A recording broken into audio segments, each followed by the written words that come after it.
All right, good morning everyone. I'd just like to welcome you to the Strategy and Operations Committee meeting for the 5th of August.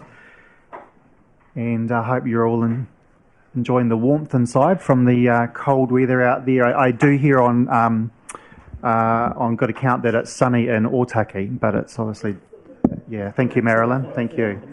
So everybody's here and I don't think this person's coming. Okay, thank you. All right, so we've obviously got some people here for hearings today.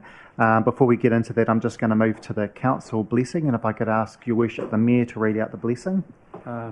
In what language would you want? I can do it in Pakistani, Malay, Chinese. You please Maori yourself. Chinese. Ia mātou e whiriwhiri ana e ngā take kia moa I o mātua aro aro. I pono ana mātou ka kaha tono ki te whakapau mahara hoa pai mō ngā hapori I mahi nei mātou. Mi kaha hoki mātou katoa kia whaifoa kia tō tika ta mātou mahi I mā ti maia. Ti tiro whakamoa me ti hihiri ka taia ti arahi I roto I ti kotahitanga me ti aroha. Thank you, Your Worship. And I'd just like to remind those in the chamber the expectation I have around conduct. So just ask everyone that they be mindful of that as we move through the meeting. I'd hate to ask anyone to have to leave the meeting. We move on to item number 3, which is apologies. We have apologies from Councillor Holborough to be noted. Moving on to item number 4, declarations of interest. I've not been made aware of any. I'll just a quick scan around the room and see if anyone raises any. And Your Worship, if I could just get you to flick your button off. Thank you. And so we're going to move on to item number 5, which is the hearing of submissions for the item we have on the agenda today around the Bylaw for keeping of animals, bees and poultry. So whether our first submitter is online via Zoom. Is that correct, Grayson? So we're just going to check that they are ready and available. And if the submitter can hear me, I just want to run through how we're going to do things so that you're aware. So can I just check thumbs up if you can hear me? Excellent. So you have 5 minutes to speak to your submission, and at the end of that, I will see whether there are any questions from elected members. So if you could just stay on the ready, and then we might have some interaction between the council and yourself just regarding questions. So I'm going to hand it over to you to speak to your submission. So good morning. Good morning. Thank you for having me. So I'm Jessie Morgan, and I'm the General Manager from the Predator Free New Zealand Trust. And a couple of comments really on the bylaw. The first one around question 1, which is just aligning it a bit more closely with the Greater Wellington Regional Council Regional Pest Management Plan. And in particular in there, they have a statement around feeding of stray cats on council land, but also on private land without permission. And I would suggest, given the number of key native ecosystems on the Kapiti coast, that it's something the council considers for inclusion in the bylaw, just to reiterate, I guess, that releasing cats into the wild is actually illegal, and feeding of stray colonies on council land, especially near key native ecosystems, is not acceptable. Because of the impact that cats have on the native biodiversity in those areas. And then I guess the next important point is around question 4. We totally agree with the having some education and encouraging responsible cat ownership. Responsible cat ownership from the Vets Association and the SPCA includes microchipping and desexing, and so we're definitely keen for that to be encouraged. And I mean, I guess cats are an interesting animal because they're such a popular pet and an important companion animal in New Zealand, but they're also a pest animal species in some situations and can have devastating effect on native wildlife. And And so we are really keen to see some other measures around cats to be included in the bylaw. In particular, most councils we are seeing now are putting a limit on the number of cats per house. So there's over 25 councils throughout New Zealand that have a limit on the number of cats. The majority of them have 3 or less as their number per household. And this just gives you the ability, where the number of cats on one property is a nuisance, it gives the council the ability to use the bylaw and enforce that where it's a nuisance. Cat hoarding is a real thing, and we've seen cases around the country. One in particular in Southland and Invercargill, and the council couldn't do anything because they had no limits in their bylaw, and a lady had 31 cats on their property. The cats were in poor health and the neighbours were going crazy. So I think it's a really important thing to be considered. And then the other things that we'd like to see are around microchipping and desexing, which are just kind of basic elements now of responsible cat ownership. And so the council including them in their bylaw just sets a good example of what the expectation is around responsible cat ownership. And then I guess my final point is really around national cat legislation. We understand that it's really inefficient for every council to have to try and push through or try and implement kind of cat control measures in each individual bylaw. And so I encourage the council at a national level with others, and there's strong support from others to try and advocate for a national cat legislation, which would help with clarity around these issues, similar to the Dog Act, I guess, that came in years ago. And cats at the moment are a bit of a grey law in legislation, and us and the Vets Association, SPCA, are all advocating for clearer guidance from a national legislation. So that's kind of me. Excellent. Thanks very much, Jessie, and quite a thorough submission, and elected members hopefully have read yours and all the others. So I'm just going to open up and see if there's any questions from elected members. And before you nip away at the end, if there isn't, you're welcome to continue watching the meeting via the live stream, where the report is spoken on later in the meeting. And also, I'm sure you're probably aware, but if you're not, there is a link on the council website to this work and the timeline and so forth and the next steps. So I'm just looking on the screen. I haven't got Councillor Randall. Thank you. Question. Yeah, thank you. Thank you. My question is, are you aware of, in New Zealand, any local authorities that require cats to be registered, like dogs? Or any attempt by local authorities to try to do that? Yes, so when you microchip a cat, you register it too. So it's not an annual registration fee, it's a one-off registration fee. But you microchip a cat and its details are held on the Animal Companion Animal Council's database, and so it's registered in that fashion. So it's not an ongoing kind of income stream like a dog registration, but it's a one-off payment. It's about $15, I think, to register the cat, and then so it's just a one-off, and that's quite common across councils to require that. Thank you. Councillor Halliday.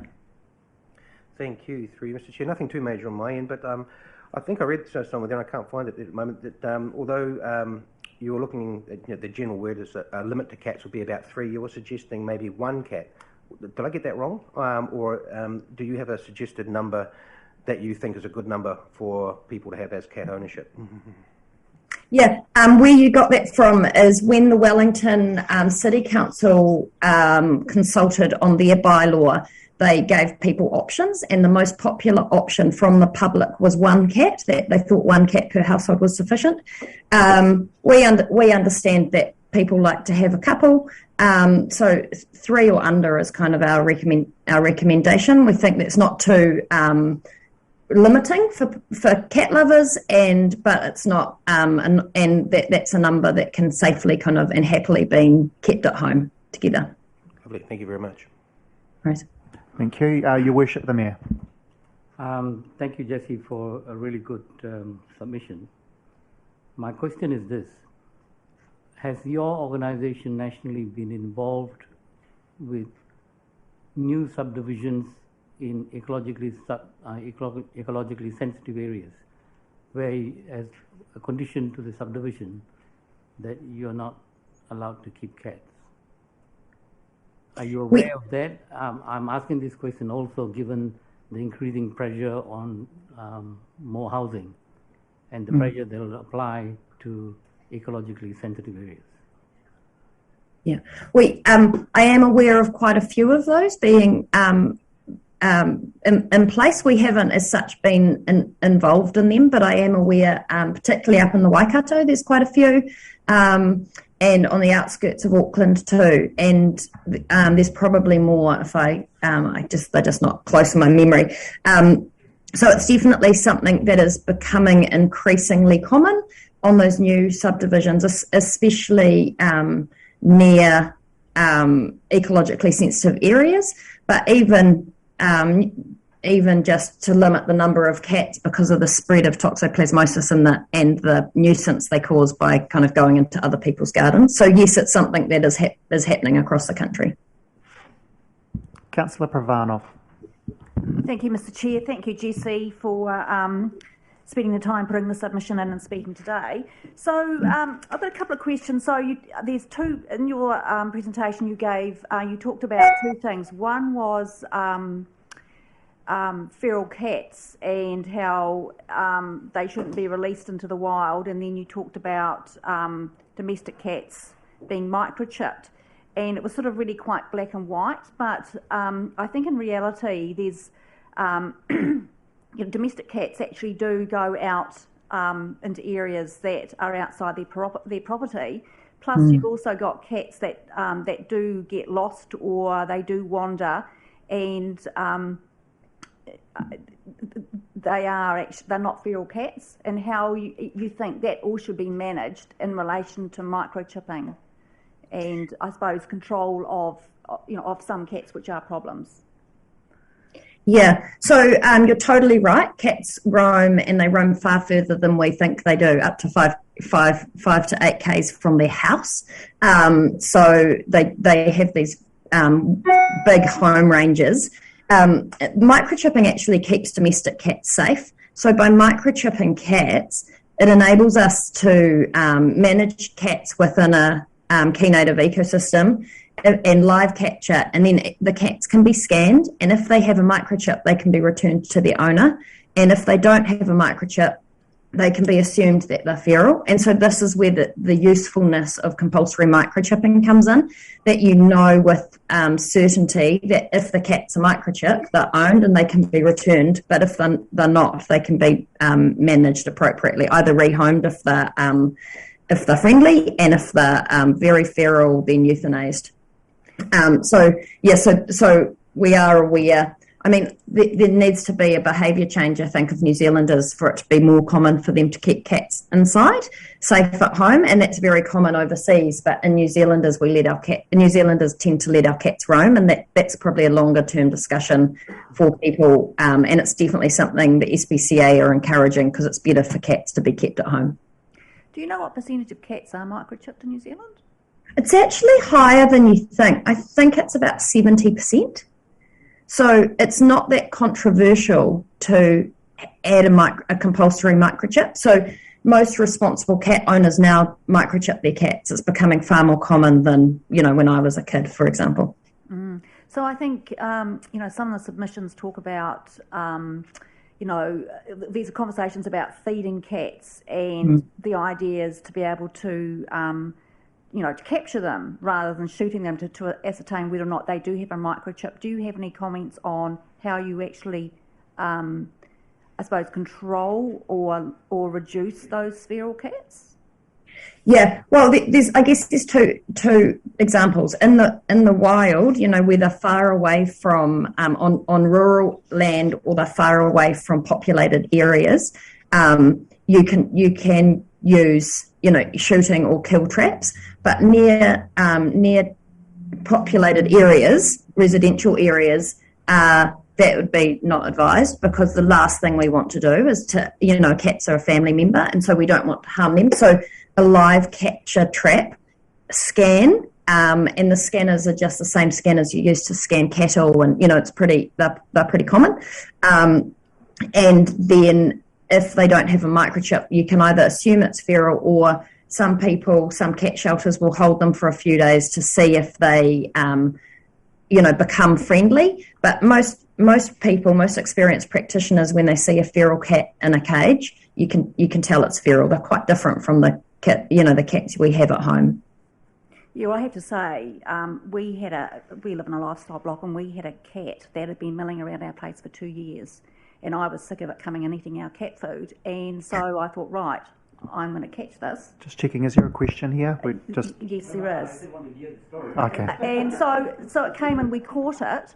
We took it to the SPCA, and it was 7.5 kgs, and they said, this cat is obviously a feral cat. When they checked it, it hadn't been microchipped, but it had been neutered, and we ended up keeping it. So I'm just saying that just because cats are in rural areas, they are not. So would you agree that cats in rural areas aren't necessarily all feral?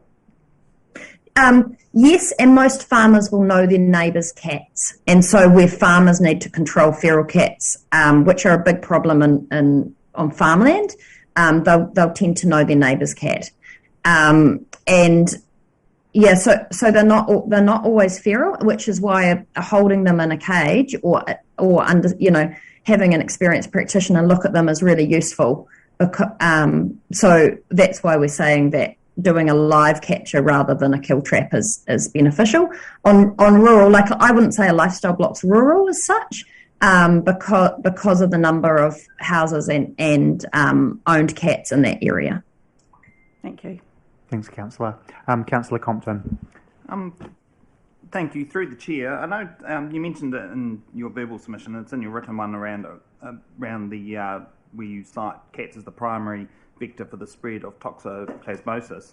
Are you aware that the British Medical Journal in 2000 published a study that actually said that the main vectors for spreading of toxoplasmosis have nothing to do with cats? There are far more prevalent things, and the window for cats spreading it is quite small, so that the risk has been, it was Cornell University actually said that the risk has been significantly overstated relative to the actual chance of them transmitting it. I'm not aware of that article in particular, but I am aware that cats are a definitive host, so they're the only host that toxo can breed in. Then, and also the oocytes or the eggs of the toxo, in the early years of cats, of a cat's life, that's when they tend to get infected and then excrete the most of these eggs. Which is actually partly why feral cats can be quite a big problem, because of their short lifespans and the number of feral cats, the number of the oocytes they put into the environment is particularly high, and you'll note that some of those wash out to sea. They're very resilient. They can last for years in soil, and they're a problem for sheep.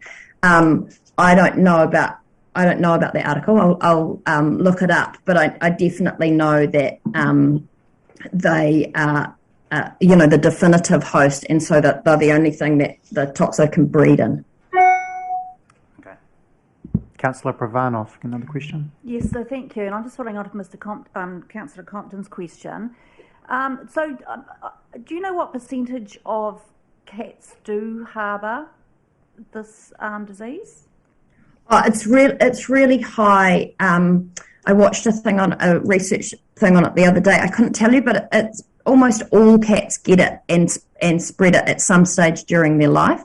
It's particularly because of its prevalence. It's particularly in their early years that they are the most transmission. They excrete the most of it. So yeah. Okay. Do they? And most humans actually have it too, and some have had it in some stage of their life too, from gardening and soil and things and sandpits. So, given what you're saying there, do they actually overcome it? Can it be treated? They overcome it in that it doesn't harm their ongoing life, I don't think, for cats. but it does impact quite a few of our native birds, they've found. So our kia and our kakapo, our kia and our kiwi definitely get it.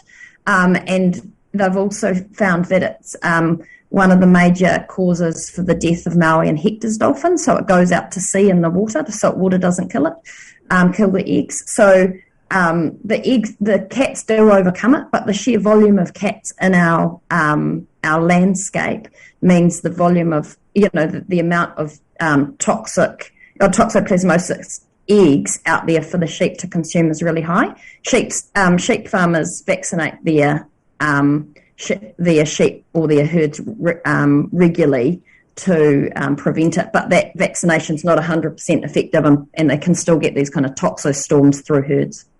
So I think, I'm not sure whether yourself or someone else mentioned that goats also get it, and I'm just wondering whether feral goats are actually a vector for giving it to some of these native birds. I'm not just sure. I'll let you answer that one, and Yeah. I just need to let the team know we're going to wind up after this one for the next submitter, just to keep on time. So Jessie, if you want to answer that one, and then we'll finish up there. Yeah, I'm not sure on the answer to that with goats. I know that other things do carry it, and can spread it. Rodents, etc., can also carry it. So, but it only breeds in the cats. Thank you. All right. Thanks very much, Jessie. And, as I said, feel free to continue watching the meeting when we come to discuss the bylaw itself via live stream. So thanks very much for participating. Thank you. Thanks for having me. Thank you. Team, we're going to move on to the next speaker, and I just want to remind people in terms of the allocation that we've got for speaking. We started early with Jessie. She was scheduled for 9:45, and I think we started at about 9:35. So if we keep going at that length with each speaker, we're going to be here for a wee while. So Mr. Laurie, you're welcome to come and... Duncan, sorry, it's written around the other way. You're welcome to come up and speak to your submission. And if you want to just... Very brief. No problem at all. If you just want to come up to the microphone there's a little picture on there of a person, if you want to push that to speak, and then just stick around at the end. Oh, it's already on. Excellent, it's already on, and there may be questions at the end, so just stick around. Good morning, and very interesting day for you today, no doubt. Good luck. I am in support of the Wellington Beekeeping Club submission. As I've stated in my own submission, I'm making a personal submission as well. I've been a long-term member of Wellington. I'm a foundation member of the Otaki Buzz Club. I'm a member of Southern North Island Beekeeping Incorporated. We had a meeting on Tuesday, and some of these matters were briefly discussed. I'm also got inspection authorisation, I suppose, if you like, through the AFB pest management program, so I can inspect other beekeepers' hives for disease. The idea of that is that new beekeepers, until they get their own qualification, have to meet the disease requirements and have their hives inspected for particularly American foul brood. So I do a bit of that for new beekeepers, just to encourage them and hope that they'll carry on beekeeping, because there are some big problems facing beekeepers now. I've checked out the relevant bylaws for 22 local authorities, and most of them are the rewrites are quite favourable for beekeeping and sensible. There's one, Central Hawke's Bay, where no bees are allowed in the urban area at all, but I know there are bees there because my brother's a hobbyist beekeeper, and our contacts in the Hawke's Bay Beekeeping Club say there are certainly bees in the urban areas in Central Hawke's Bay.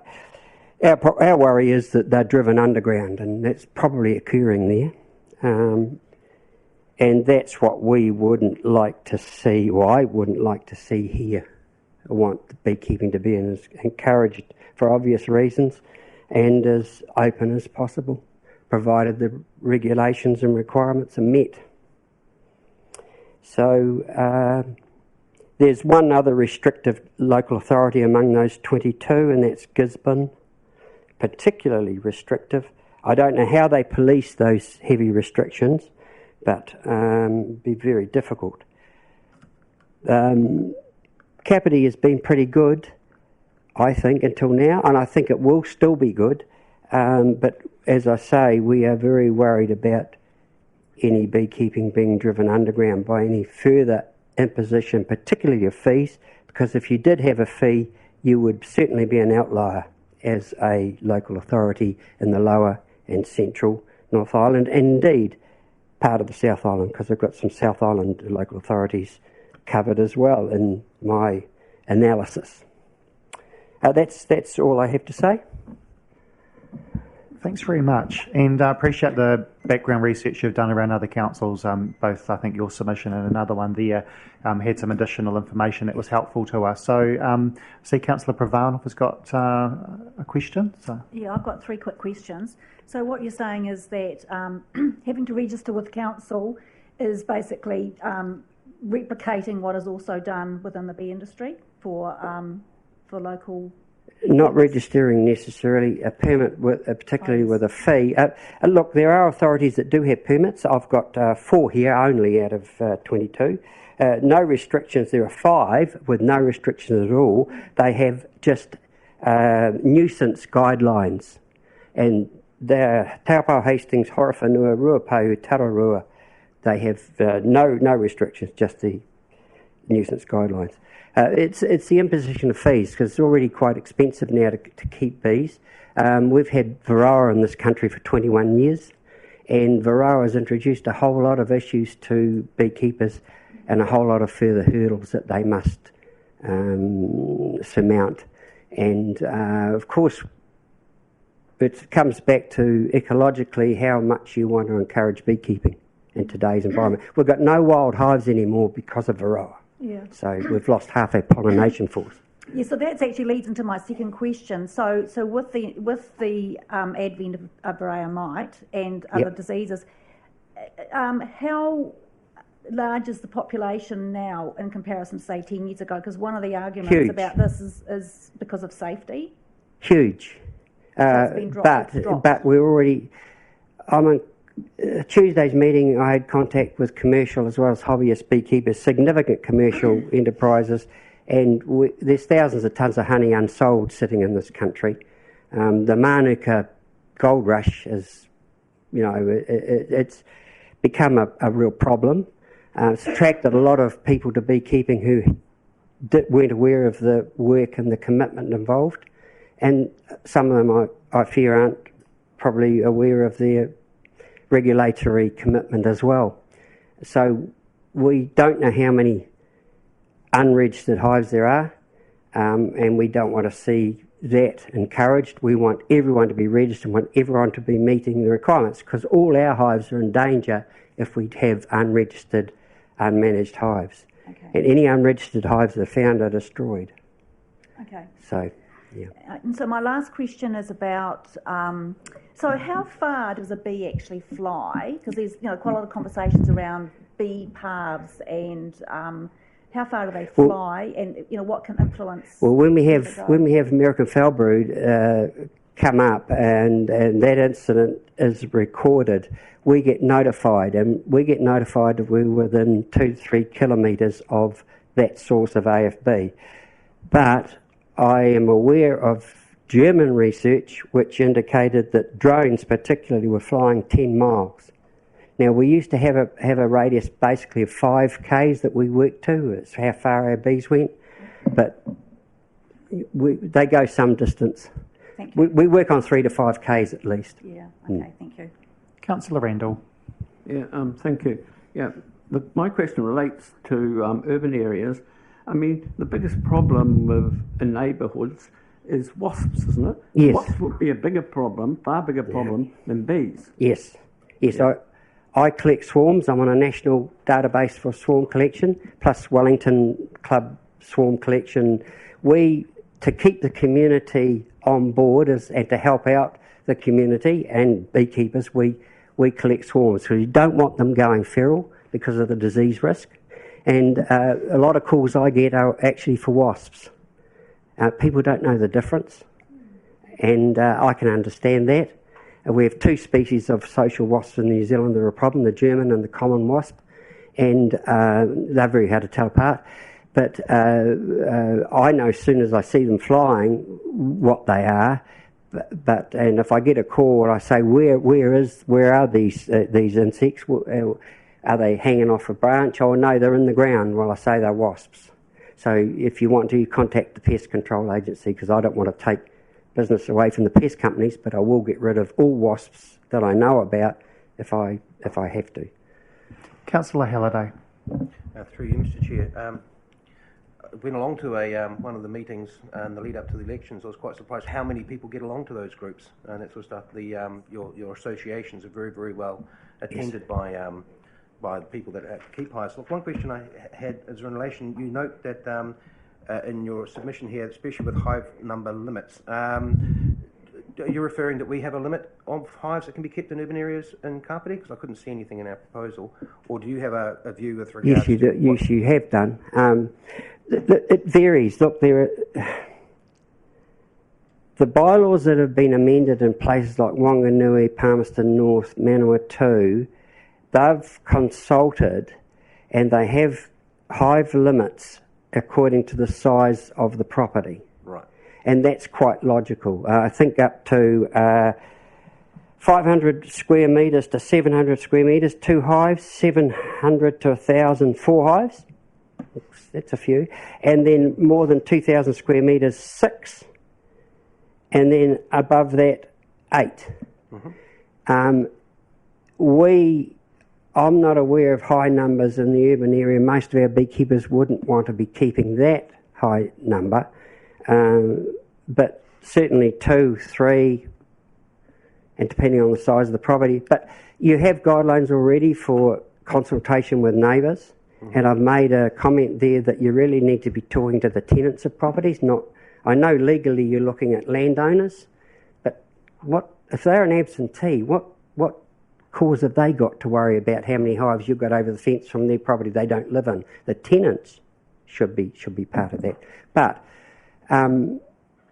hive numbers, some of them got no restrictions, some of them have those section size limitations, and there's quite a bit of evidence you could get from all sorts of authorities as to where you could go there.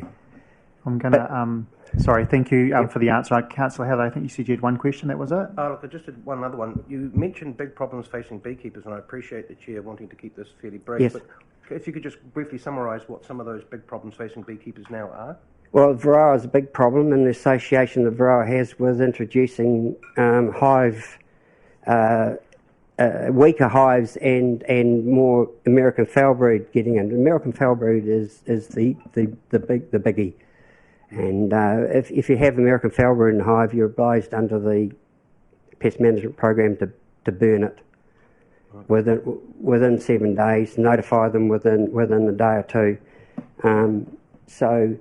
But it's the cost, because we can't treat Varroa without some cost, and we certainly can't obtain bees.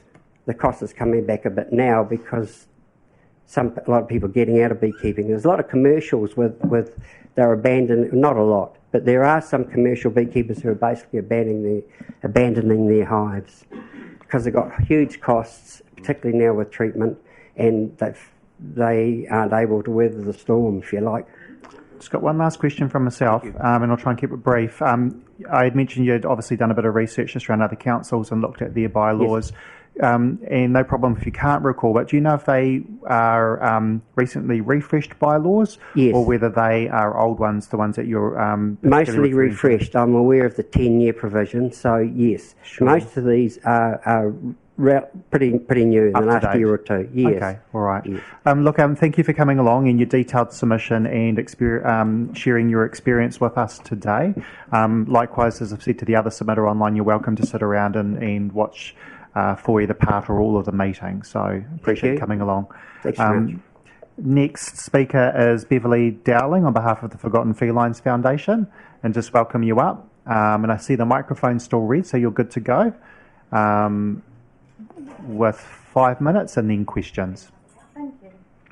So good morning. Good morning. We brought some of our equipment for perusal.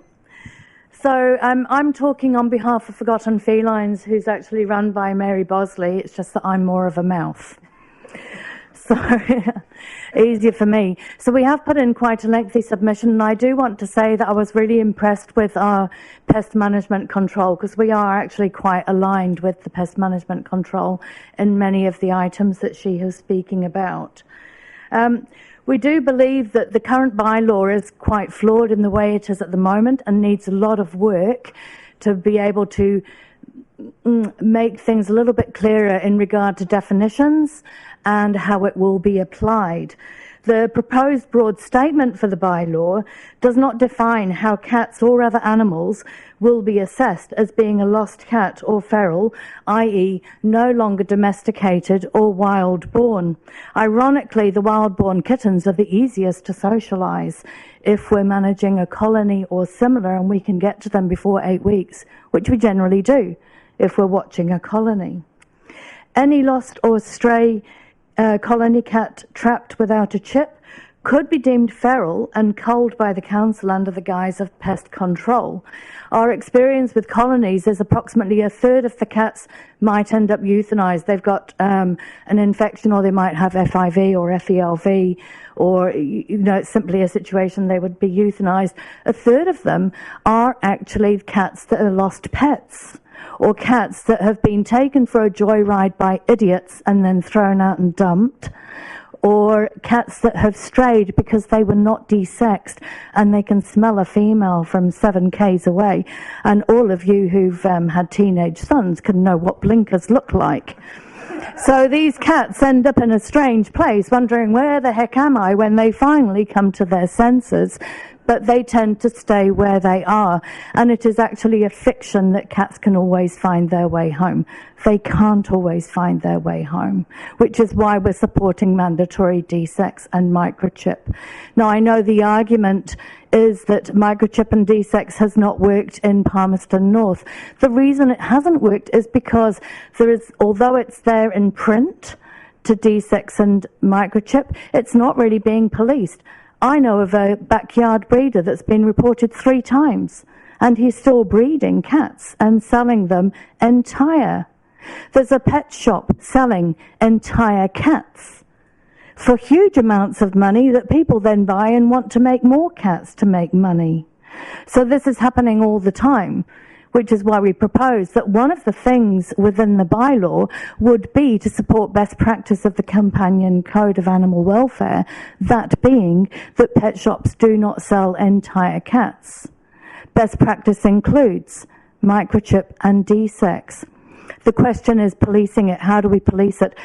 Councillor, you brought up about registration, and I think you were referring to like dogs. I would say that this came up in a conference, at an SPCA conference that called together all the rescues October of last year, and that idea was actually very well received by the rescues, was the idea of creating a registration, not just the NZCAR as our pest control talked about, but also registration like dogs. It's a way of keeping in touch. It's just the process of how you do it.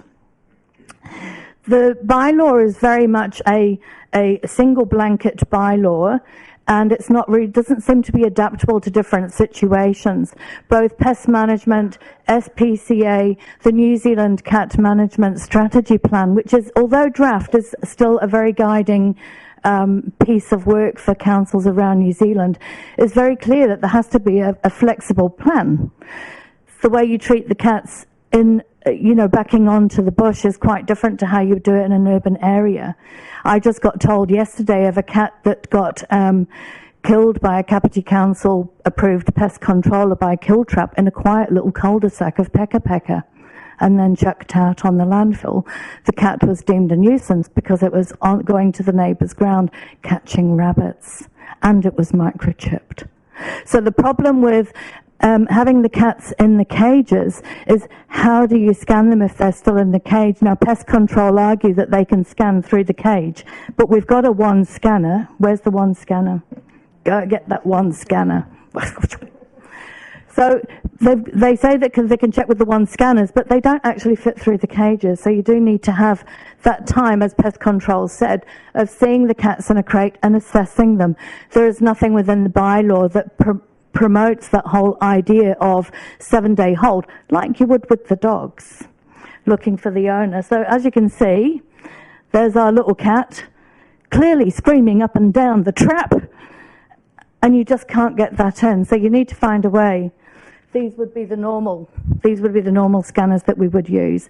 The problem with chipping and registration is those chips must be registered.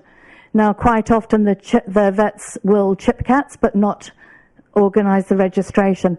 The other thing that's a problem with registration is education, is people forget to update details. And I get very sad when I scan cats and I can't reunite them. Beverly, you've gone past your time, so I'm just giving you a heads up to, if you can wind up, because I also want to allow time for questions. Absolutely. And you're up next. So if you've got a little bit more to go, that's fine. Yep. We would like to see a flexible approach. We would like collaboration with the rescues and people that are prepared to manage the colonies, and for the councils to be aware of colonies that are or are not on council land. Because I think some people are thinking colonies are on council land when actually they're being fed elsewhere. And the last piece is the bylaw doesn't seem to be in line with the Animal Welfare Act 1999, Section 10A and B, which states that the owner or the person in charge of the cat must be providing shelter and nurturance. Must be providing. So to prosecute somebody for doing that is actually going against the 1999 Animal Welfare Act. So that also just needs to be teased out a bit. Thank you very much, councillors. Thank you, Beverly. And if I could just check, you weren't suggesting that we microchip and de-sex teenage boys? That was not... Well, I think that would be a jolly good idea. And the other thing with feral, I've known a lot of feral children, but I'm sure they're all owned by somebody. I think there has to be some real significant clarity over the use of the word feral, because I think it's tossed about a little bit too easy. And Companion Code of Welfare and SPCA have really, really clear examples of what is feral, what is stray, what is domesticated. Thank you, and I'm sure some of the parents around the table would have the similar views as well. So point taken, and we do have staff in the room that are listening to the submitters. On feral children? No, not at this stage. So we're going to move to Councillor Compton. Thank you. Thank you very much. In your submission, you talk about the definitions around stray and feral cats and that. Would having something in the bylaw that references the Code of Welfare companion cats and the definitions that are included in there, would that be something that would help more clearly define it? Because it's got quite clear definitions around a feral cat, around stray cats, and I think the SPCA's definition is really good as well, because they make it really clear that a true feral has nothing to do with people. You're not going to see them, and they're not reliant on people for food and shelter. They're basically a self-fulfilling prophecy of apex predator. Oh, perfect, thank you. Yeah. Councillor, I think it was Halliday, it's just dropped off. Yeah, Councillor Halliday. Thank you, through you, Mr. Chair. Look, very good submission, thank you very much. Very, very informative, as actually a lot of these submissions are. Two more little points. You talk about an entire cat. I just wanted some clarity around that. I'm assuming you're just referring to a cat that hasn't been de-sexed or microchipped. Yes, no, we're not talking about three-legged cats or anything like that. We are talking about entire cats, which means that they are not neutered or not spayed. And you also referred to untipped ears. Yes. So in the colonies, what we do is, for example, I've been working on a dairy farm up at Levin, and there was about 20-odd cats, and the farmer wanted to keep them because he kept losing all his calves to coccidiosis and salmonella from all the pigeons. And since he's got the cats on board, he's not lost anything. So what we're doing is, when we take a cat in, is we health test them for FIV, FELV first, euthanize any that are carrying the infectious diseases. We then neuter, spay. We then microchip and register, which means they are then an owned cat. And then we ear tip. So we take about a good centimetre off the left ear, which means, so like last night I was out trapping and I was most disappointed to see a tipped ear in every single trap, which is a good thing. It means we're doing our job. And there was one cat that had been avoiding me for a long time, but I got him last night. Very good. I don't see any further questions. I note that you are up as the next speaker. Yeah, it's a very short one. Yeah, look, no problem. So I'll just encourage you to move on to the next one, and then Okay. obviously there'll be questions again after that. Good as gold. I'll just speak on little Leo. So I'm just presenting this as a case study of what can happen with your bylaw and why it needs to be looked at. Little Leo was a very, very well-loved ginger ninja who was living in Johnsonville, and he went missing one night. He didn't come up for dinner. The family put out flyers. They updated his microchip to lost status. They did absolutely everything correct. 100 days passed. And in Newlands at the New World car park, somebody noticed a rather raggedy, scruffy-looking lost cat eating out of the dumpster. Now, according to the bylaw, the way it's quite broad, that would potentially be looked at as a feral cat and would be killed, euthanized, because it's feral. But instead, the person who'd been looking out for these cats, a little bit like we do with the colonies, tips the ears, desexes, all of that sort of thing, thought, there's a cat with 2 pointed ears. That's not one I've attended to before. So she caught the cat, put it out on social media. Does anybody know this cat? She basically had it on hold trying to find out. Somebody said, that looks like little Leo. All those crazy cat ladies in Wellington were recognising it, because in Kapiti we're far more subtle. So then somebody said, right, little Leo was definitely microchipped. And the lady was able to then get the trust of the cat, get one of the rescues in with the Halo scanner. And literally, as soon as you scan them, you get the serial number, and the serial number, I can plonk it into the animal register within 5 minutes. If the details are up to date, you're calling the owner.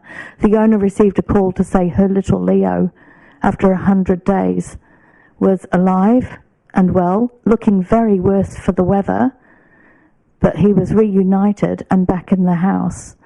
And we've got the pictures and her story with us. Now, according to the bylaw, it wouldn't have been the Disney story ending. It wouldn't have been the lost cat spotted, checked, trapped, held, scanned, returned. It would have been, that cat looks feral. The problem with pest management is they see cats as pests. It's ingrained. Cats are pests. Cats are pests. Cats are pests. And they just treat it as pest control.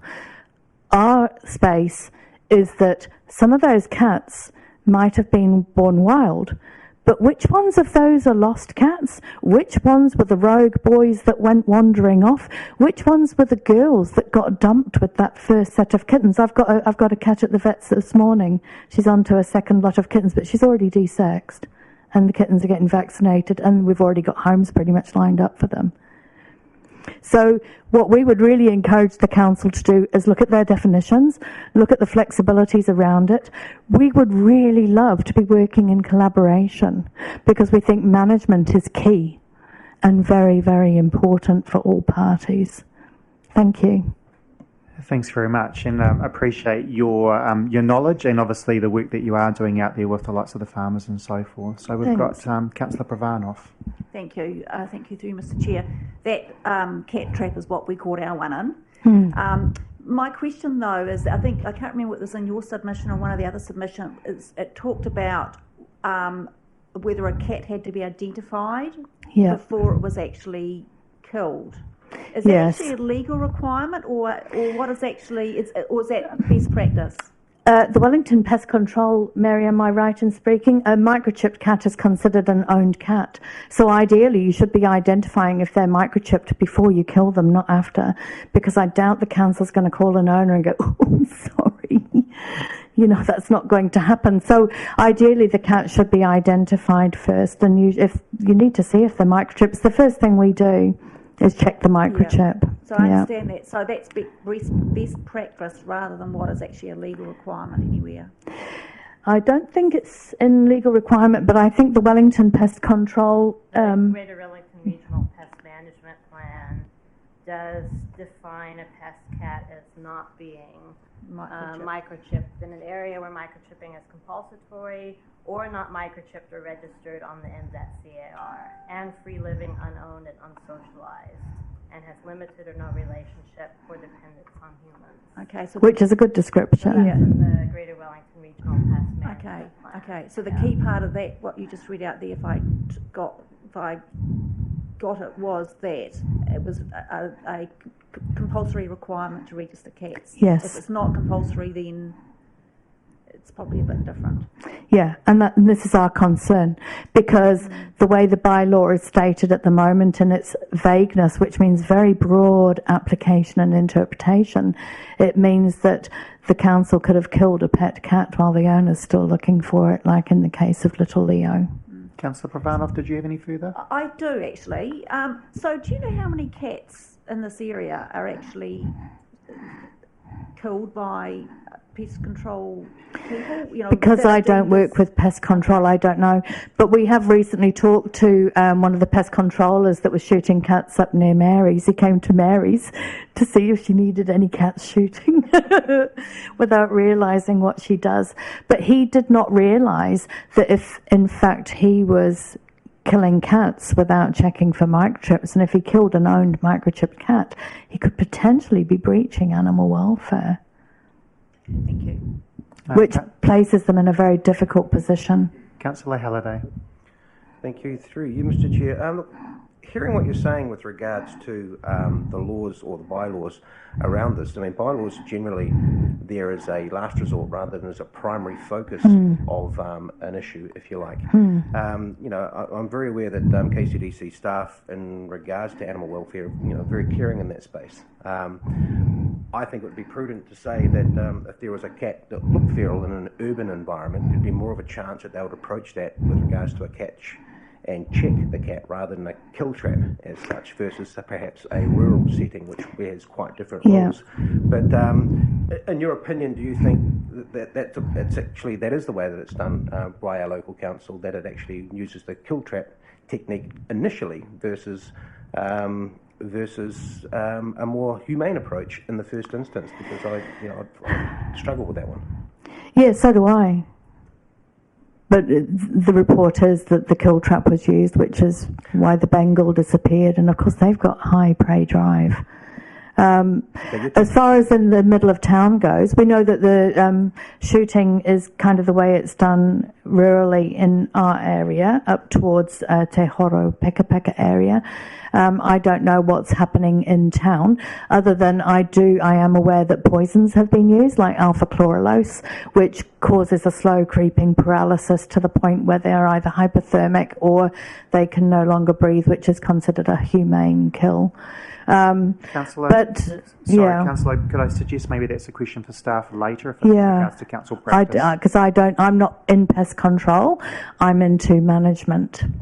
Any further questions, Councillor Halliday? Excellent. I don't see any other on the screen, so Thank again, you. welcome to stick around for the rest of the Thank you very much. meeting or part of it, and appreciate you coming along. Mr. Alexander, you're up next. Good morning, Mr. Chairman, Mayor, councillors and staff. Okay, quickly. Cats. Cats are hunters and predators. On a scale of damage to bird life, possums don't even get on the scale compared to cats, and we're spending hundreds of millions of dollars on possum control. Cats also are beneficial in that they control rats and mice. So, you got that. The problem is from 2 years ago, I've been setting dog traps to catch dogs. I don't catch dogs anymore. Every time I set it, I catch a cat. And I'm over in back in the Mangatoks. So that's the situation. And I just let them go again. So that's what's happening. So it's getting quite large a problem now. But, it's that's the situation. So you just determine from there what's going to happen. I don't know. Next thing, bees. I use bees to pollinate my native trees. So I've got 150 acres, which I started planting 50 years ago. The bees are very beneficial.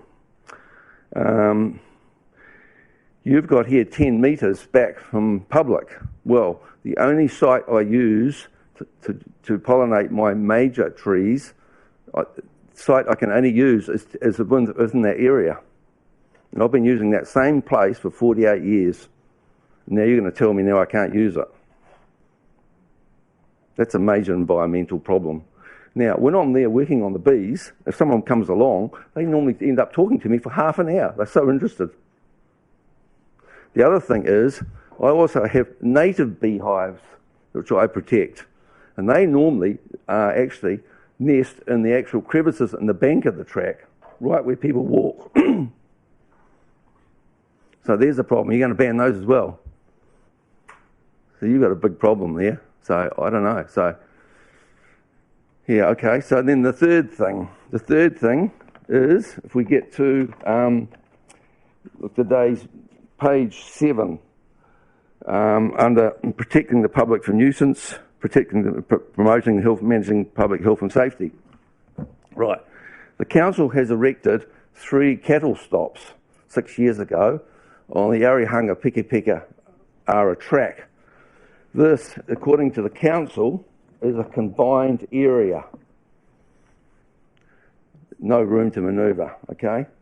On that track, I've had numerous cattle of mine, and I only run 3, and we're going to be running more shortly, and they've been chased into the cattle stops with broken legs and that. I was going to show you photos this morning, but I spoke to the mayor, it's not good.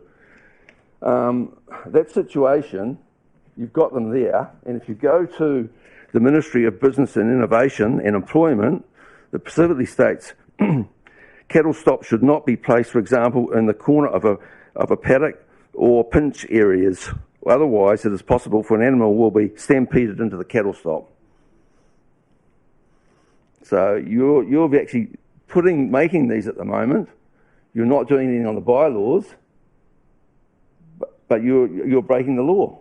As simple as that. So I want to get that fixed.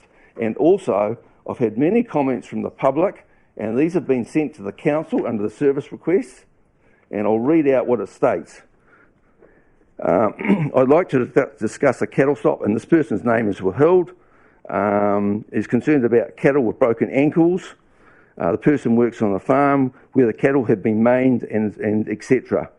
The cattle stops need to be redesigned and moved, etc. So you've had numerous letters on this over the years from me, and you're doing nothing. Yet you're promoting in there, in your bylaw, that you're going to stop creating nuisance. Well, I've had 2 women faint when they've seen me cutting the legs off the cattle, trying to get them out of the cattle stop. That's after they're dead. So I'll leave that one with you. Any questions? Thank you, Mike. And that is the issue you raised around the cattle stoppers, I guess more of a serious one. And as I said, staff are in the room, so I imagine that will be taken note of. Is there any questions in regards to the points that Mr. Alexander has raised? Councillor Pravanov? Thank you, through you, Mr. Chair. Thank you for coming along and speaking today.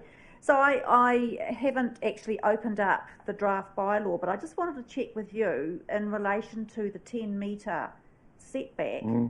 My memory was that it only related to in urban areas. Are you saying that it actually covers rural areas as well? As far as I can determine, it is. Yes, it is in that area. So I've got 150 acres here, and I've only got one place that I've got a flat spot because of the topography of the country. And the bees are central. I've got 2 southern rata trees, which are really rare, which I planted 50 years ago, and I've been trying to get those to pollinate, but been unsuccessful. But I hope to be able to keep the bees here and keep trying. And actually, the honeybees, I don't actually have the hives there for honey at all, not whatsoever. It costs me more than sugar, actually, to keep them there. But, yeah, it's a simple that. Honeybees don't pollinate all trees. No. In actual fact, the hornet wasp is actually better in certain situations. Okay. Some people call it a bee, hornet bee. Thank you. Mike, I don't see any further questions. I appreciate you coming along. Obviously, the point of today is to be able to hear that feedback and for staff and elected members to respond to that. So we by no means get things perfect the first time round, hence why we have drafts and consultation. And so I appreciate you coming along and encourage you to stick around for the latter part of the meeting if you want to hear staff on the report itself. So yeah, thank you, Mr. Chair, for that. Thanks, Mike. And this is a developing issue, of course. You probably realise, with the cats and things. Absolutely. Thanks, Mike. Thank you. I just want to check whether the last submitter did turn up in the end or has chosen not to, and that's from Forest and Bird. No? All right. So that's the end of speakers for the hearings. I appreciate all that you've had to share this morning and for taking the time to come along. We'll now move on to the next part of our meeting. I'm looking at time. I'm seeing some people nod that they do want a short break. I was going to leave it a little bit longer just because we've got people from the public here. I just want to check my agenda because I don't want to ask people to stick around and then we abandon them to have coffee. So I am going to move on to the report for the bees and animals, and then we'll have a break after that, just in the interest of those that have taken the time to come along. So the next item on the agenda is public speaking time for items relating to the agenda. I'm not aware of anyone here for public speaking, so we're going to move on to members' business. There is no responses. Is there any leave of absence being requested? None. There's no matters of an urgent nature that have been brought to my attention, and there are no updates. And so I'm going to move straight on to report number 9.1, which is... Sorry, I'm just waiting for the team there. Which is regarding the animal, bees and poultry bylaw. And I'm going to hand it over to Aston and Hamish. Good morning. Thank you, Mr Chair, Mayor and Councillors. This morning, the paper in front of you this morning is really just to support the opportunity around following a consultation on the Keeping of Animals bylaw review for those submitters who submitted and wish to be heard to come in and have the opportunity to talk to their submission. And also the purpose is to set out some of the next steps around the process following that consultation. So today, of course, you managed to hear from some of the submitters. In all, when we put the report through last week, we had 55 submitters. We've now had a total of 56 submitters. We had an additional submission come in from one of our iwi partners, Te Atiawa, as well. So that takes the total up to 56. And the next steps around those submissions are to present you with the full suite of submissions. You've only heard from those today who identified wishing to be heard. You will receive the full suite of submissions at the next available opportunity. And following that, you of course will go into the analysis and looking at any potential changes and considerations that we'll bring back to you to the table for your consideration as we look forward to the adoption of the policy. So there's a number of stages in front of us for further consideration of those submissions and to present the submissions to you yourself. And that's all I've got to say around the report. Hopefully it's quite straightforward and that process provides some context over the next steps, and happy to take any questions. Thanks, Hamish. I just want to clarify before I open it up for elected members, if there are any questions arising from the points that are raised with the submitters today, so particularly around the definition of feral animals, is that something that you want to respond to now, or would it be more appropriate to feedback through the process and then through the revised? So it would be just be helpful to get some clarification, and also for the submitters that are here. I think it's best for us to go away and consider all the submissions and points. So we've noted the points down today that from verbal presentations, but also we'll go and consider the written submissions as well. That's part of the process.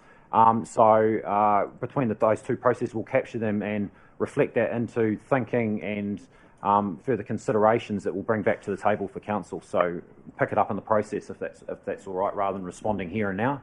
Thanks, Hamish. And I guess for the benefit of those that have stayed around, as an example, there's been feedback around the definition of feral cats.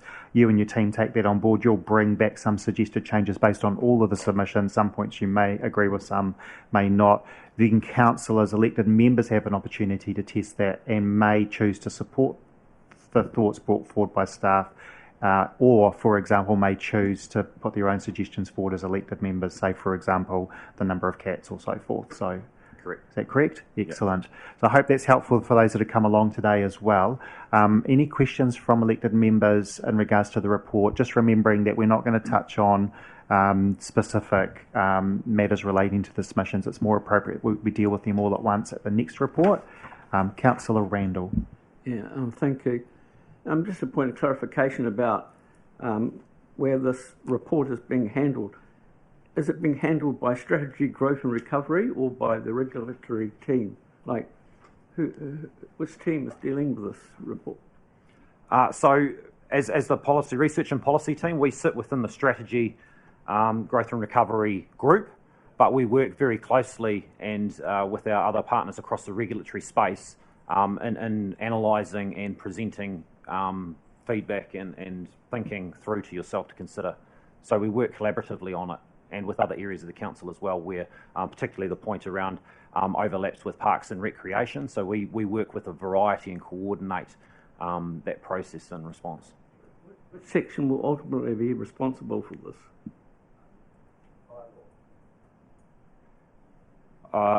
So we support the policy side of it, but as council as a whole, so I mean, key components of it are implementable by the regulatory group itself. Any further questions? Look, I don't see any, and so if someone wants to move the recommendation found on page 8, that the council, thank you, Councillor Compton, and seconded by Councillor Halliday, right of introduction. It's waived. Any debate? No. Of no waiver right of reply. So I'm going to put that to the vote. All those in favour say aye. Aye. Against. Carried. That's the end of that topic for today, just for those that have waited around. And again, I just encourage you, or just remind you that the information around this process is on the council website. So I think there's a dedicated page to this as well. So thank you for coming along. We're going to break for 10 minutes as we have a coffee and a toilet break, and see you back in the chambers at 10 to 11, team.